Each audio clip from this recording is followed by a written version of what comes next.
सरकार की तरफ से मनरेगा स्कीम में बड़े बदलाव कर दिए गए हैं। हाल ही में सरकार ने मनरेगा स्कीम में एक्सपेंडिचर को लेकर के, खर्चों को लेकर के कुछ ऐसे चेंज किए हैं, जिन चेंजेस को लेकर के कई एक्सपर्ट्स का मानना है कि अब मनरेगा स्कीम का जो स्ट्रक्चर है या जो मूल तत्व है, वही परिवर्तित हो गया है और अब मनरेगा स्कीम एक डिमांड आधारित स्कीम नहीं रह गई है।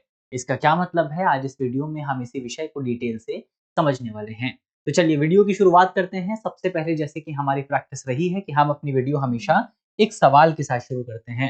तो आज के सवाल को अगर आप देखें, पीवाईक्यू है और पीवाईक्यू पूछा गया था 2011 में। यूपीएससी ने सवाल को पूछा था।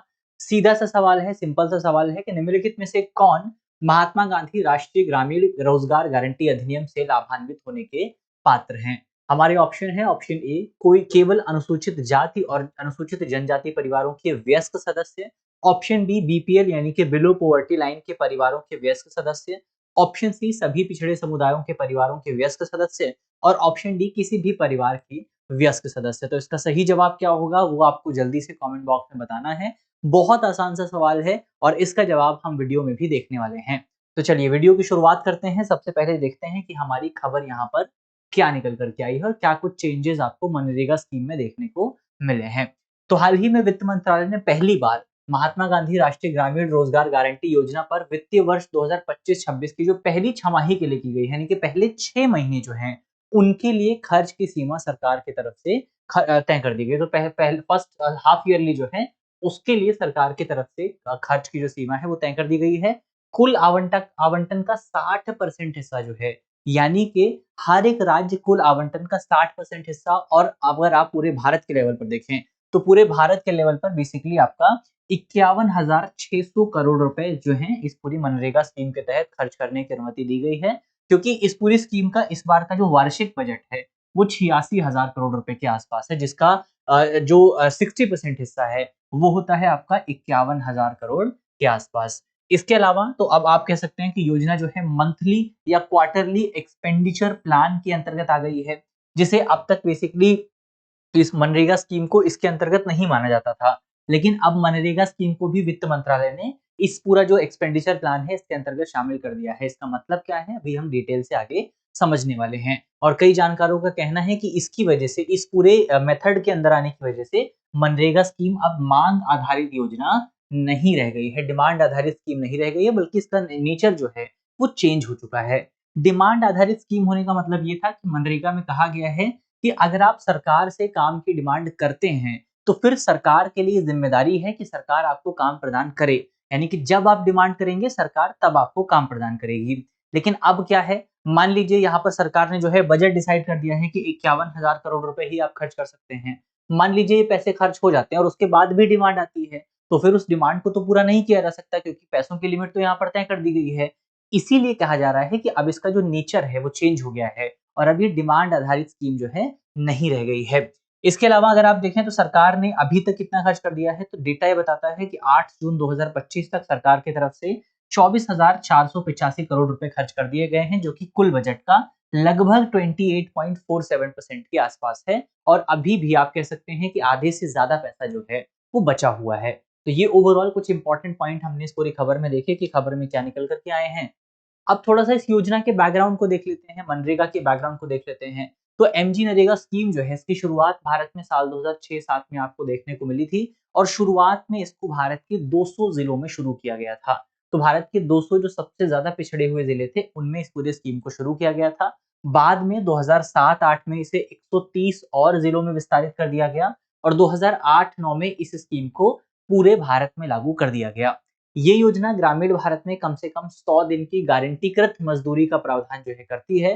कोविड-19 के दौरान इसमें आपको बहुत ज्यादा उछाल देखने को मिला था, इसकी डिमांड बहुत ज्यादा बढ़ी थी और डेटा ये बताता है कि कोविड-19 महामारी के दौरान भारत के तकरीबन 7 करोड़ 55 लाख परिवारों ने इस पूरी स्कीम का फायदा उठाया था। लेकिन जब से कोविड-19 महामारी कम हुई है, तब से इस पूरी योजना की डिमांड भी जो है आपको कम होती हुई नजर आई है। और जो रिसेंट डेटा है वो ये बताता है कि 2024-25 में तकरीबन 5.79 करोड़ परिवारों ने इस योजना का लाभ उठाया था। यानी कि कोविड-19 की जो टोटल संख्या थी, उससे लगभग 2 करोड़ कम परिवारों ने इस योजना का जो है लाभ उठाया है। तो ये हमने योजना की बात की। बाकी इसका एक एस्पेक्ट हम पहले ही समझ चुके हैं कि ये डिमांड बेस्ड स्कीम है।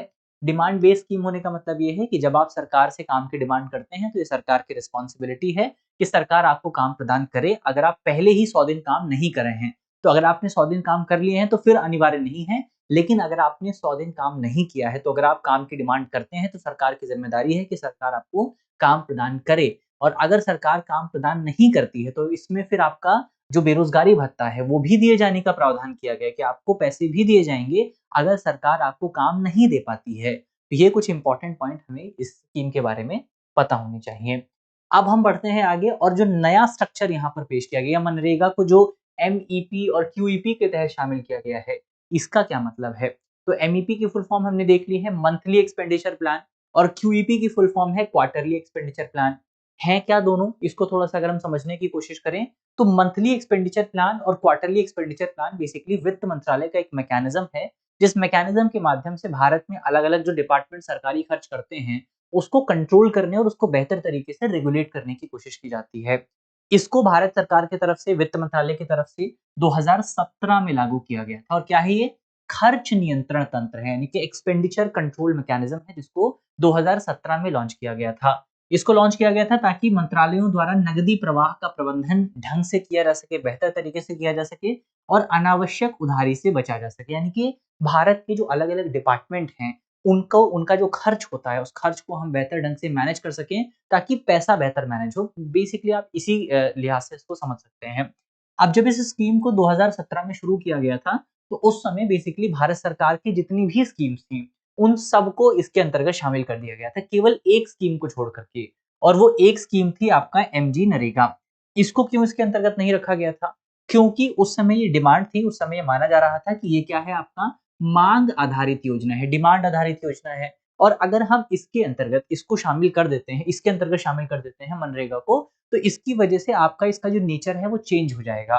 पर अब सरकार का कहना है कि इसका नेचर चेंज भले ही हो रहा है, लेकिन इसके प्रभाव इसका जो इम्प्लीमेंटेशन है, उस पर कोई खास इम्पैक्ट नहीं पड़ने वाला है, बल्कि मनरेगा से जो बहुत ज़्यादा अनावश्यक खर्च होता है या बहुत ज़्यादा आपका पैसे नहीं ढंग से इस्तेमाल हो पाते हैं, उस समस्या को हम इसके माध्यम से सॉल्व कर सकते हैं।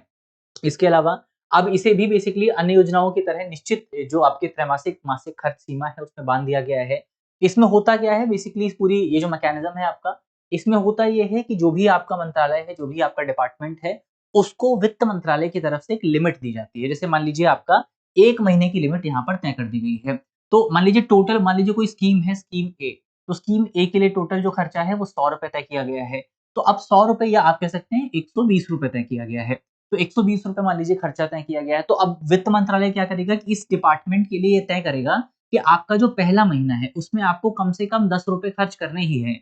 अगर आप ₹10 खर्च नहीं करेंगे, तो अतिरिक्त पैसा आपको नहीं मिलेगा, जब तक आप इस ₹10 को खर्च नहीं कर पाते हैं।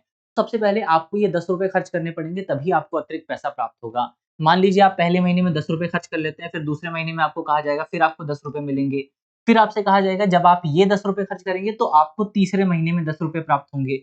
ये मैकेनिज्म है आपका कि एमईपी और क्यूईपी यानी कि मंथली एक्सपेंडिचर प्लान और क्वार्टरली एक्सपेंडिचर प्लान। तो उम्मीद है कि अब आप इसको समझ गए होंगे कि ये कैसे काम करता है और मनरेगा में इसको किस तरीके से लागू किया जाएगा। तो लिमिट यहाँ पर तय कर दी जाती है। जैसे मनरेगा के लिए कितनी लिमिट तय की गई है? 60% लिमिट तय की गई है।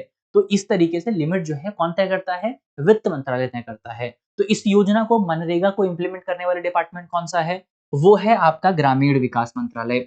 तो ग्रामीण विकास मंत्रालय की तरफ से बेसिकली वित्त मंत्रालय से कहा गया था कि आप हमें ज़्यादा खर्च करने की अनुमति दीजिए, आप हमें ज़्यादा एक्सपेंडिचर की अनुमति दीजिए। लेकिन वित्त मंत्रालय ने इस बात को अस्वीकार कर दिया है, इस बात को एक्सेप्ट नहीं किया। तो अब 60% की लिमिट जो है वो यहाँ पर आपका पहली छमाही के लिए यानी कि पहले 6 महीने के लिए 60% की लिमिट तय की गई है। तो ये हमने ओवरऑल ये पूरा मैकेनिज्म होता क्या है उसको समझा। अब इस पूरे मैकेनिज्म के पीछे के लाने के संभावित कारण क्या हैं? उनको थोड़ा-सा हम समझने की कोशिश करते हैं। तो संभावित कारण ये है कि योजना के अंतर्गत पिछले वित्त वर्ष में अगर आप देखें यानी कि 2024-25 की अगर आप बात करें, तो इस दौरान तकरीबन आपका 21,000 करोड़ रुपए का लंबित भुगतान आपको देखने को मिला था, यानी कि पेंडिंग अमाउंट जो है पड़ा हुआ था। इतना पैसा ट्रांसफर नहीं किया गया था। अब इस बकाया राशि के चलते नए कार्य का सृजन जो है, वो सीमित हो गया था। नए कार्य का सृजन जो है, जो संसाधन थे, वो काफ़ी सीमित हो गए थे। तो वित्त मंत्रालय ने इस बात पर सवाल उठाया था कि एमजी नरेगा अधिनियम 2005 के तहत 15 दिनों में मजदूरी भुगतान करना अनिवार्य है। और अगर 15 दिनों में मजदूरी भुगतान करना अनिवार्य है, तो फिर आपका इतना पैसा बकाया क्यों है? इतना पैसा अब तक क्यों नहीं डिस्ट्रीब्यूट किया गया? तो इसी को लेकर के सवाल उठाए गए थे और अब अंततः ये तय किया गया है कि मनरेगा स्कीम को भी हम मंथली एक्सपेंडिचर प्लान या क्वार्टरली एक्सपेंडिचर प्लान में जो आपका मैकेनिज्म है, उसके अंतर्गत लेकर के आएँगे, ताकि खर्च सही ढंग से हो सके, ट्रांसपेरेंट तरीके से हो सके और कोई भी पेंडिंग भुगतान आपका ना रहे। तो ये चीज़ हमने देखी, संभावित कारण क्या हो सकते हैं। अब उसके प्रभावों की बात करते हैं कि इसका क्या इम्पैक्ट आपको देखने को मिलेगा। तो अगर आप देखें, पहली छमाही में आपका जो टारगेट है, जो लक्ष्य है, वो है 133.4 करोड़ व्यक्ति दिवस, यानी कि पर्सन डेज़। तो इतना टारगेट जो है वो आपका सरकार की तरफ से रखा गया है। अब लंबित बकाया की वजह से राशि, जो बड़ी राशि भुगतान है, वो बेसिकली आपका पहले वाले जो पैसे पड़े हुए हैं उनको देने में चली जाएगी, जिससे नए रोजगार सृजन की संभावना जो है वो काफ़ी ज़्यादा कम हो जाती है। यानी कि अभी जो पैसा दिया जाएगा, उसमें से मोस्टली पैसा तो वो पे किया जाएगा जो कि पहले का पेंडिंग पड़ा हुआ है। तो नया काम हम कैसे करवाएँगे? इस वजह से वित्तीय नियंत्रण के कारण राज्य सरकारों को कार्य स्वीकृति में देरी का सामना करना पड़ेगा, क्योंकि अब यहाँ पर जो आपका लिमिट है वो किसने तय की है? फाइनेंस मिनिस्ट्री से तय हुई है, तो वहाँ से ही आपको अनुमति लेनी पड़ेगी। अब राज्य सरकारों को हर बार स्वीकृति लेनी पड़ेगी, तो इसके लिए क्या है, आपका काम में देरी हो सकती है। इसके साथ-साथ अगर आप देखें तो ग्रामीण क्षेत्रों में रोजगार की उपलब्धता में भी कमी आपको देखने को मिलेगी, खासतौर पर गैर कृषि मौसम के दौरान, यानी कि जहाँ पर खेती नहीं हो रही होती है, जिस मौसम में खेती नहीं होती है, उसमें सबसे ज़्यादा आपको मनरेगा की डिमांड देखने को मिलती है। लेकिन क्योंकि इतने स्ट्रिक्ट रूल लागू कर दिए गए हैं पैसों को लेकर के, कि अब यहाँ पर इस दौरान भी आपको कमी देखने को मिलने वाली है। तो ये कुछ इम्प्लीकेशंस आप यहाँ पर कह सकते हैं, लेकिन फ़ायदे भी हैं कि आप और बेहतर ढंग से योजना को लागू कर सकते हैं, ट्रांसपेरेंसी लेकर के आ सकते हैं। ये तमाम फ़ायदे आपको यहाँ पर देखने को मिलने वाले हैं। अंत में आगे की राह देख लेते हैं। आगे की राह क्या है कि सरकार को लंबित देनदारियों का शीघ्र निपटारा करना होगा, ताकि योजना की विश्वसनीयता जो है, क्रेडिबिलिटी जो है, उसको बना के रखा जा सके। इसके अलावा एमजी-नरेगा जैसी कल्याणकारी योजनाओं के लिए लचीलापन और पारदर्शिता काफ़ी इम्पोर्टेंट है। इसको फ्लेक्सिबल बनाने की ज़रूरत है, यानी ऐसा ना हो कि हम सब क्षेत्रों पर एक ही तरीके के रूल लागू कर दें।